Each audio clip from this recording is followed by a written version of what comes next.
Assalamualaikum, selamat pagi, Mas Irfan. Oke Mas, suara saya jelas Mas? Siap, terdengar jelas, Mas Irfan. Ya,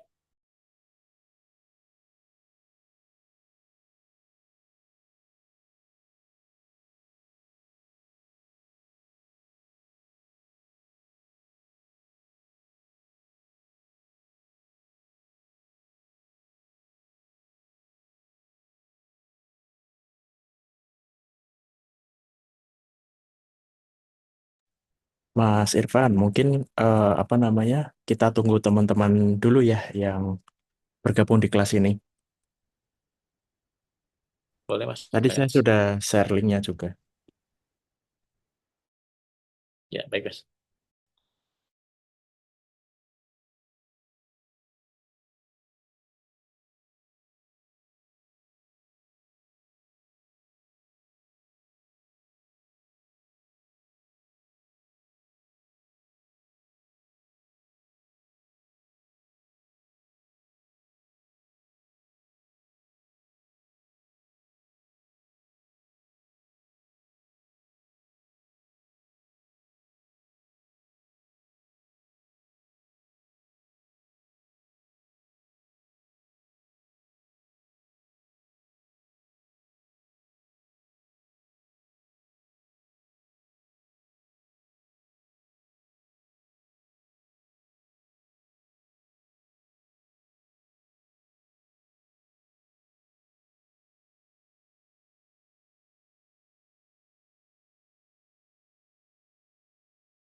Mas Irfan, kita tunggu 10 menit aja kali ya. Kalau misal apa namanya, 10 menit belum ada yang gabung lagi ya, kita langsung mulai aja kali ini.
Cek cek suara saya terdengar, Mas Irfan dan teman-teman yang lain. Dengar Mas. Oke, ini Mas Irfannya, oh Mas Irfannya ada nggak ya? Siap, lagi ganti background ya, Mas. Sebentar. Oh, oke oke.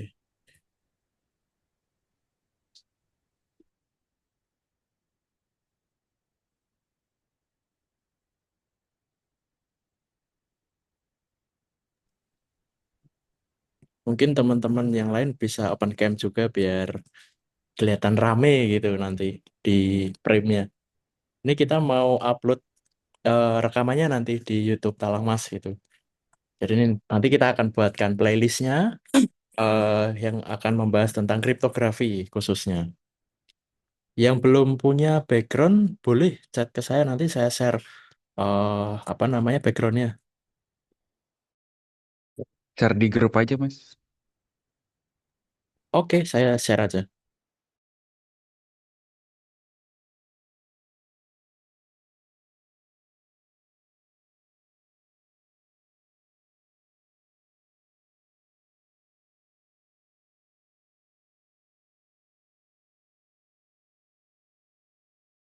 Sip, udah saya share di grup. Berarti untuk Mas Rapli, Mas Alden, Mas Tiko, ayo open cam. Mas Oki, Mas Anas, Mas Esa, Mas Ade. Oh, Mas Zul, ayo Mas.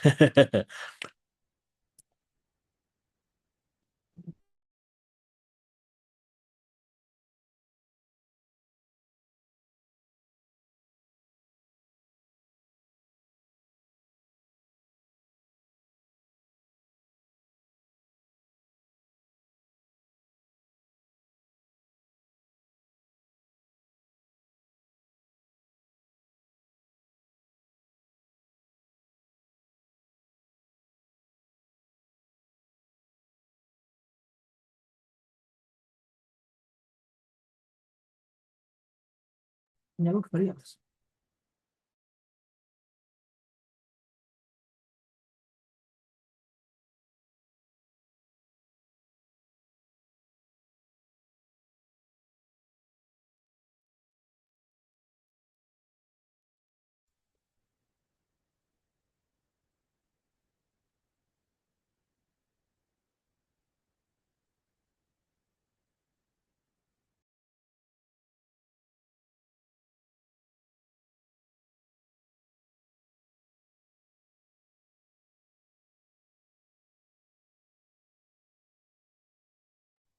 Cek, cek. Suara saya terdengar, Mas Irfan?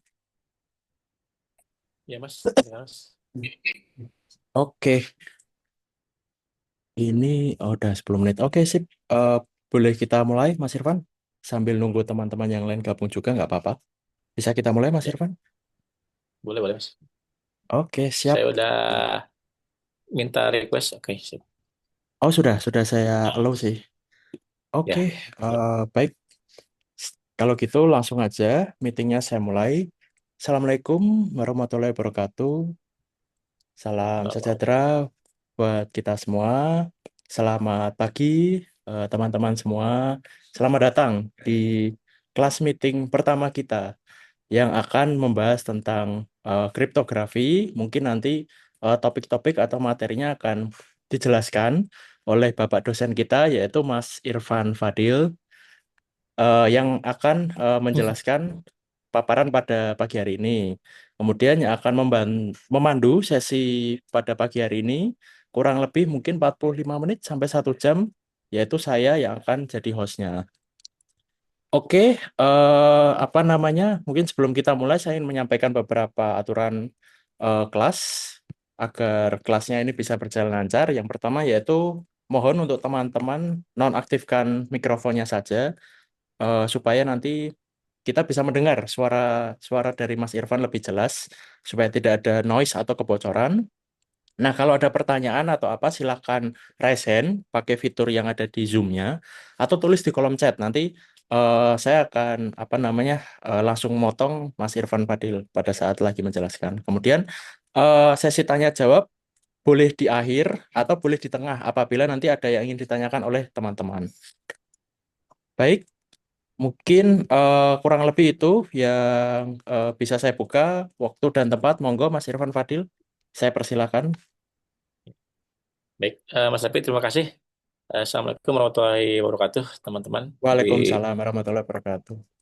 ya di Tanah Mas, di yang Bogor ya, ya Cibubur, sama yang dari teman-teman dari Semarang juga ya, kalau nggak salah ya dari grup. Alhamdulillah pada Betul, kesempatan betul. kali ini eh, kita akan membahas mengenai topik kripto ya. Mungkin berseries ini ada beberapa lanjutan. Jadi itu utamanya karena mungkin di Tanah Mas juga sedang membangun aplikasi chat ya, aplikasi chat yang dimana di dalam chat tersebut sebenarnya core utamanya itu mungkin di security-nya ya, di security-nya. Jadi bukan dari fungsional tampilan dari chatnya seperti apa, tapi core-nya itu lebih dari security-nya supaya nanti mungkin bisa lebih intinya lebih bisa memahami ya. Mungkin dari sini juga eh, masih view-nya itu dari view dari teori ya. Sedangkan mungkin dari teman-teman sendiri mungkin udah kebangun aplikasi chatnya itu mungkin lebih dari teknisnya gitu ya. Nah, nanti kita akan melihat dari segi teorinya itu untuk aplikasi chat itu apa aja gitu ya di dalam istilahnya back end-nya mungkin ya, back end-nya di belakangnya. Nah, sehingga kita membutuhkan suatu bidangnya namanya kriptografi untuk bisa memahami dari istilahnya keamanan ya, keamanan dari masing-masing data yang dikirimkan dari penerima ataupun dari pengirim gitu ya. Nah, setelah kemarin membahas juga sama Mas Trapi, ternyata banyak sekarang untuk aplikasi chat itu menggunakan double ratchet algorithm ya. Mungkin teman-teman juga udah beberapa udah ada yang eh, mengenal ya, mengenal tentang double ratchet algorithm. Nah, itu salah satu algoritma yang di dalamnya itu sangat banyak sekali kriptografi yang digunakan ya. Dan khususnya mungkin karena eh, kebanyakan itu untuk aplikasi chat itu menggunakan aplikasi mobile gitu ya, aplikasi yang istilahnya prosesornya yang sangat minim gitu ya. Sehingga nanti ada lagi beberapa hal yang harus kita pelajari untuk istilahnya bisa bagaimana mengelola aplikasi chat ini dijalankan di dalam mobile gitu. Jadi ini akan sedikit berbeda ketika nanti kita ngebangun aplikasi chat di dalam mobile ataupun aplikasi chat di dalam eh, laptop seperti biasa gitu ya. Itu akan lebih mudah lagi kalau laptop karena prosesnya besar, RAM-nya pun besar, tapi kalau di dalam aplikasi chat itu kan karena kita punya daya yang sangat minimalis. Nah, tapi untuk saat ini banyak menggunakan di mobile mungkin ya, aplikasi chat. Mungkin beberapa jarang ya yang menggunakan aplikasinya menggunakan aplikasi di desktop, jadi lebih banyak menggunakan aplikasi chat gitu ya.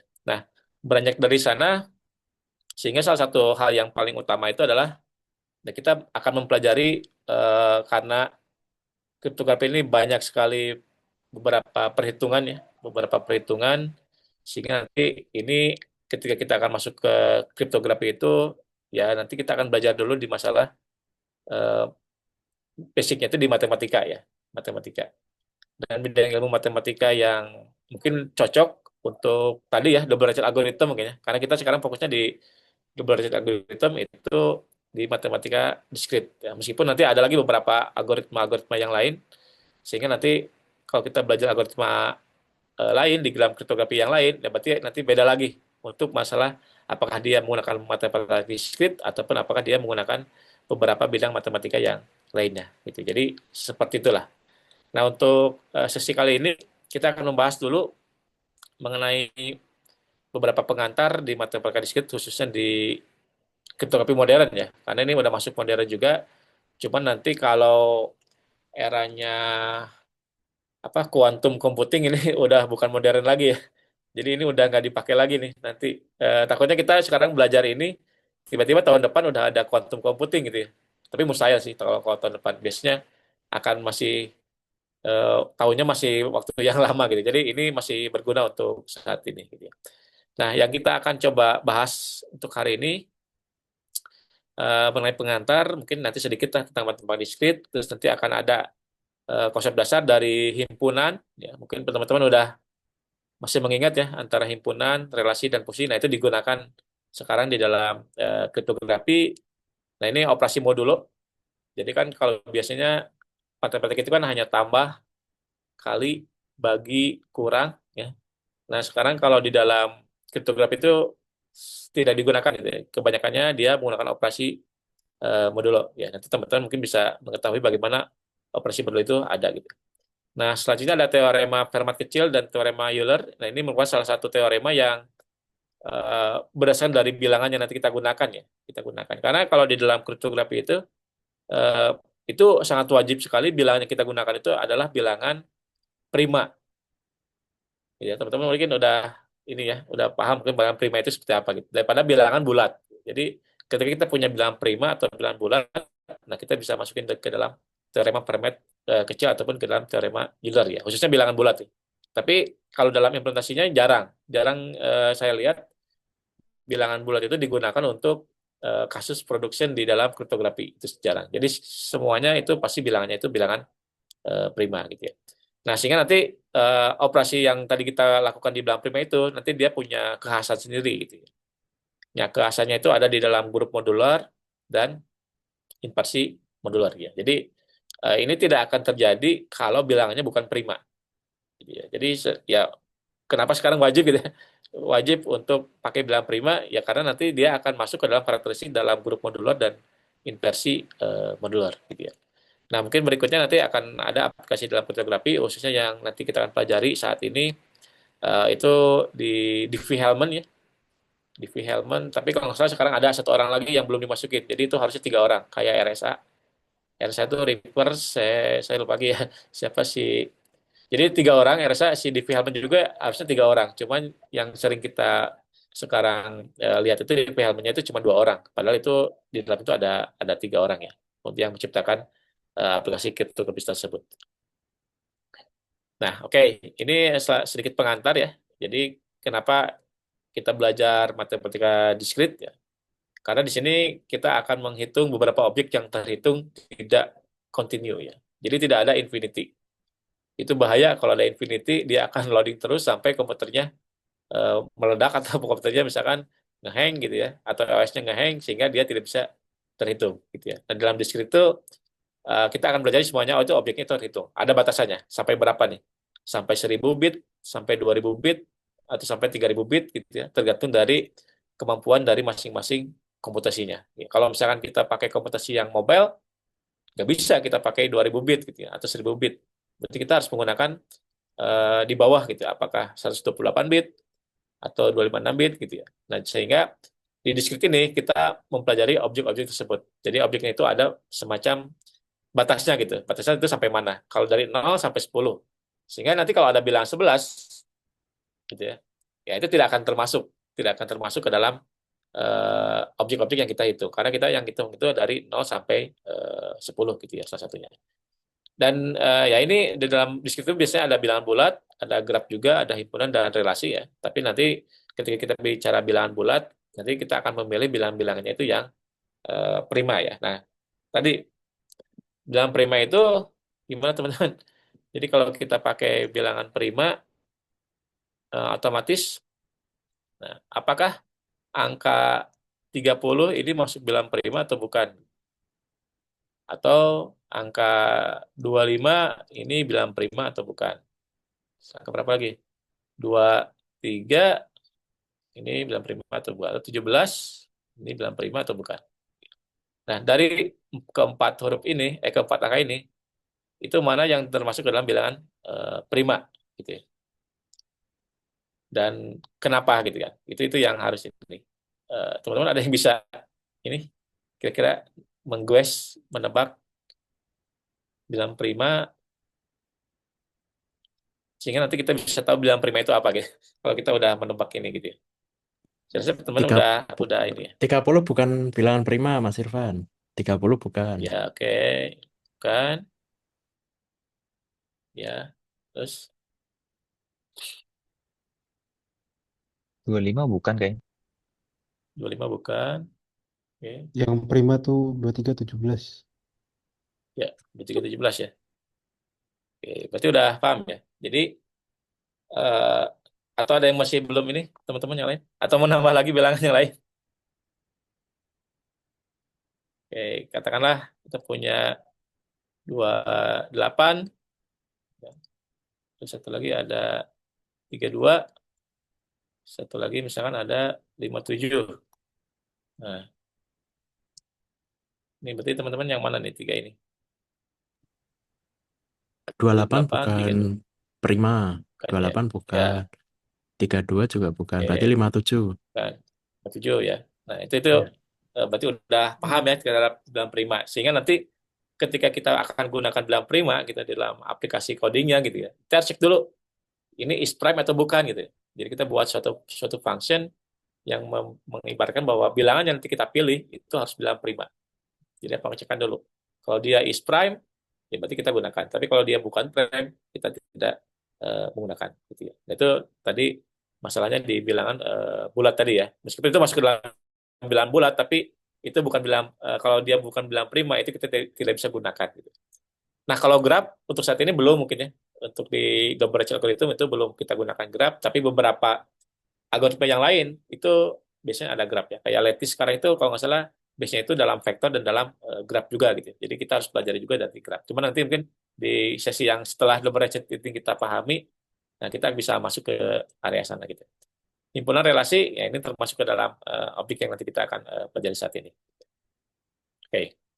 Nah, jadi fondasi matematika diskrit ini sangat penting ya, khususnya bagi kriptografi ataupun di algoritma ataupun di dalam keamanan komputer. Ya, jadi kalau kita belajar di dalam khususnya di topik ini ya di kriptografi, wah itu sangat berguna sekali ya. Maka teman-teman pasti waktu kalau background yang di komputer itu matematiknya itu biasanya 4 SKS lebih banyak daripada yang background di luar bidang komputer. Mungkin matematiknya hanya 2 SKS dan itu pun tidak begitu menyeluruh gitu ya. Tapi kalau di dalam eh, kuliah komputer itu biasanya diskripsinya itu lebih banyak gitu.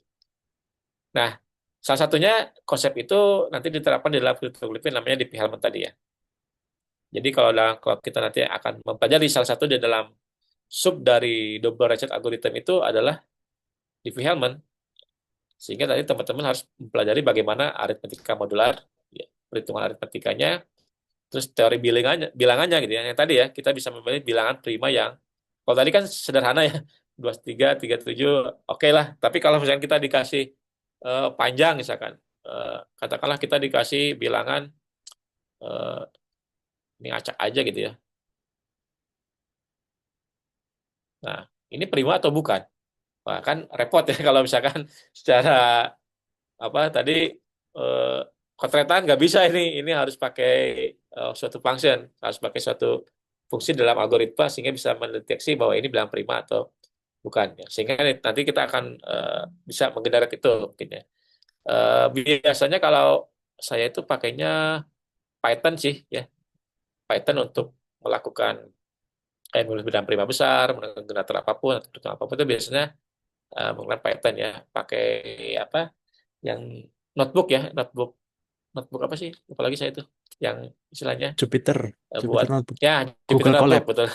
Iya. Enggak Jupyter Hmm. Notebook. Ya, jadi Oh itu iya. salah satu fungsi ketika kita membahas masing-masing step by step itu untuk bilangan. Kenapa tidak pilih yang lain?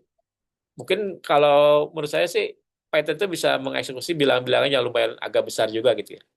Tapi kalau bisa pakai, saya nggak tahu, belum pernah coba Java, apakah bisa mengeksekusi yang besar gak gitu. Tapi kalau dulu pernah mencoba menggunakan kayak PHP gitu ya, yang berbasis web itu ya dia tidak bisa melakukan perhitungan gitu ya, tidak bisa melakukan perhitungan yang lumayan agak cukup besar ya. Jadi atau mungkin ada settingan-settingannya lain ya, tapi kurang begitu. Tapi kalau di Python itu biasanya ketika kita install itu dia bisa langsung gitu ya.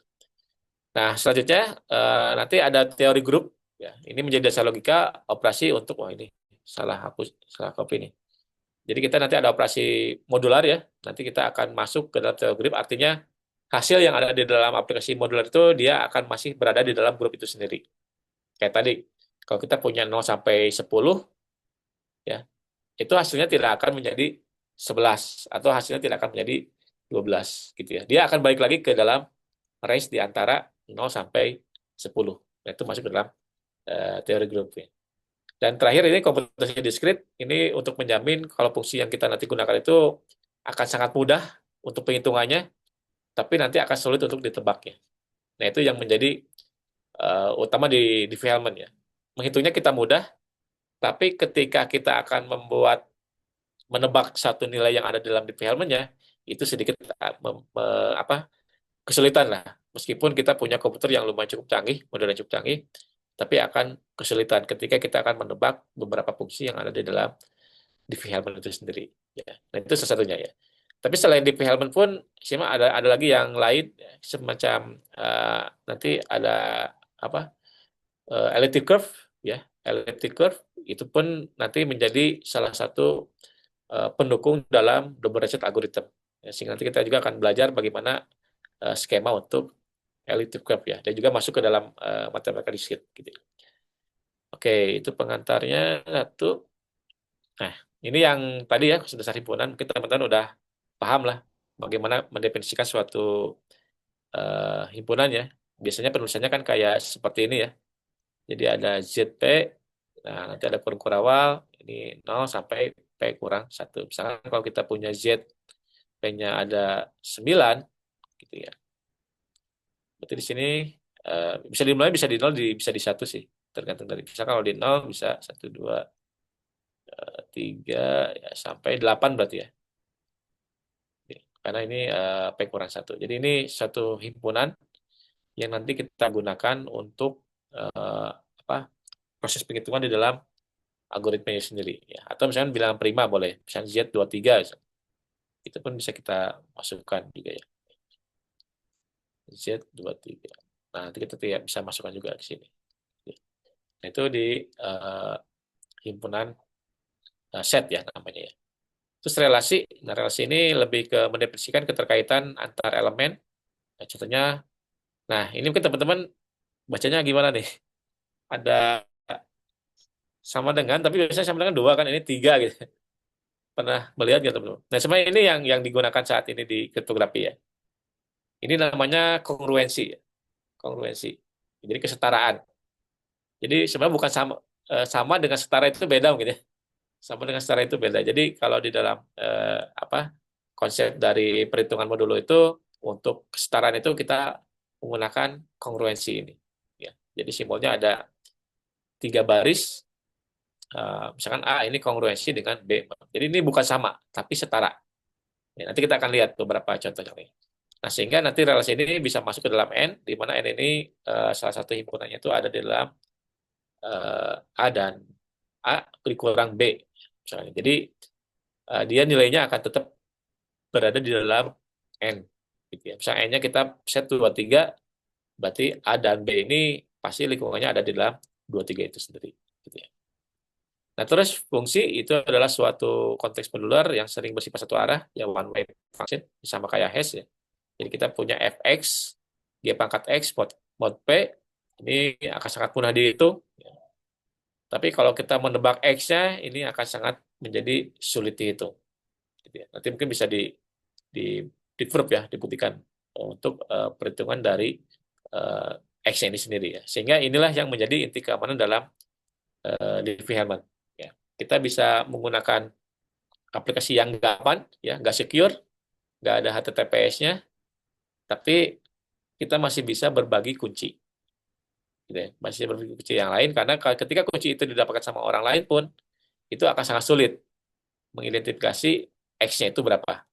Apalagi kalau dalam generate kunci kan tidak hanya sekali kan. Nah, kalau di dalam chat misalkan beberapa kali tuh generate kuncinya. Ketika dia mau generate kunci, ya dia berubah lagi kuncinya. Kita baru ngulik kunci yang ini, tiba-tiba kuncinya udah berubah lagi, nilainya udah berubah lagi. Nah, itulah salah satu fungsi inti keamanan dari Diffie-Hellman itu sendiri ya. Sehingga sekarang sampai saat ini Diffie-Hellman itu menjadi istilahnya algoritma yang masih digunakan ya. Kalau nggak salah Diffie-Hellman itu tahun berapa ya? Masih tahun 90-an ya kalau nggak salah. Diffie-Hellman itu digunakan. Sampai sekarang 2025 itu masih sangat digunakan sekali ya. Cuman mungkin nanti di lingkungannya aja, karena kalau lingkungan yang mobile itu berbeda dengan lingkungan yang tadi ya udah disebutkan, bahwa antara kita menggunakan sistem operasi mobile dengan sistem operasi yang, atau sekarang mah ada apa istilahnya IoT ya teman-teman. IoT itu justru prosesor memorinya lebih kecil daripada HP gitu ya, sehingga ya itu masih tetap bisa digunakan di film, cuman nanti bilangannya itu pasti bilangan yang kecil. Tapi kalau bilangan yang kecil pun sebenarnya kita bisa nebak juga ya dengan brute force dengan gampang. Nah, tapi nanti ada lagi skema keamanan yang lain sehingga kita bisa menggunakan bilangan yang istilahnya meskipun dia kecil tapi masih akan sangat sulit untuk ditebak gitu ya. Itu salah satunya. Oke. Nah, ini namanya operasi modular ya. Jadi ini salah satu inti dalam perhitungan ya. Modulo itu ditulisnya dengan menggunakan ini ya, teman-teman. Saya ininya enggak. Ya.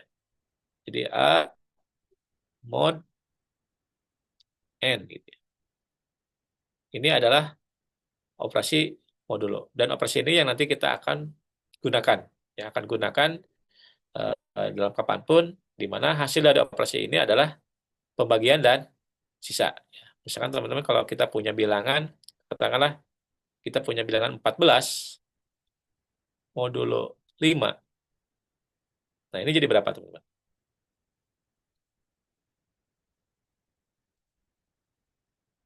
Nah, ini hasil ini yang nanti operasi ini yang nanti kita akan sering digunakan juga di dalam istilahnya di VMware.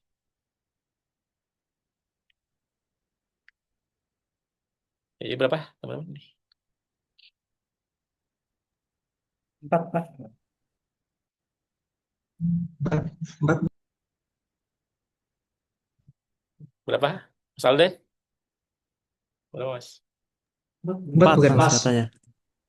Berapa? 4. Benar ya? Oh iya, 4 ya. Oke, benar sih. Ya, jadi Mas Alden udah paham ya pembagian antara operasi modulo dan ini. Tapi kalau misalkan satu lagi, kalau kita punya bilangan 8 mod 20. Ini berapa nih?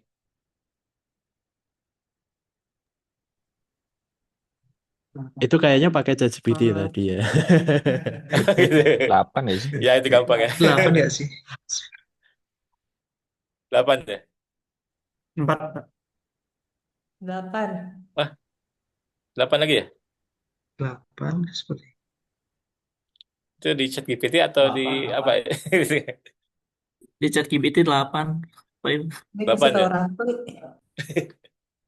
Ya, biasanya kalau kita punya ini, tapi nggak tahu ya, itu mungkin dikonfirmasi lagi. Tapi kalau misalnya kita punya 8 mod 20 ya, karena ini dia belum apa istilahnya?